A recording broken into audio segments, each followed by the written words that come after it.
नमस्कार विद्यार्थी मित्रांनो आणि वाचकांनो, आत्ताचा जो व्हिडिओ आहे त्या व्हिडिओचा विषय आहे potential difference in the universe.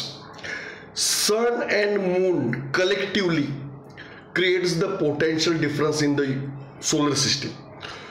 Sun and moon are responsible for the potential difference. Sun is the responsible for the potential. Sun is the first commandant or ultimate commandant of the solar system.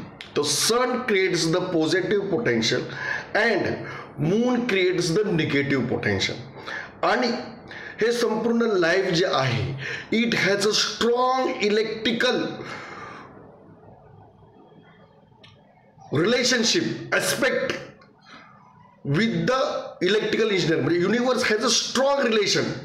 Universe हे electrical इंजिनिअरिंगचंच एक form आहे. Electrical engineering आहे, तिथे mechanical engineering आहे. All types of engineering we will find in the universe. Nature is the biggest universe. Nature is the most ultimate engineer as well as architect of this universe. तर नीट लक्षात घ्या की सन जो आहे ना तो पॉझिटिव्ह पोटेन्शियल क्रिएट करतो, moon जो आहे तो निगेटिव्ह पोटेन्शियल करतो. आणि संपूर्ण जे टाइम अकॉर्डिंग टू सचिन किरच थिअरी ऑफ टाइम कंपन्सेशन की रेजिस्टन्स इलेक्ट्रिकल हे याची डायरेक्टली इनडायरेक्टली टाइमची इक्विव्हॅलन्स आहे. जो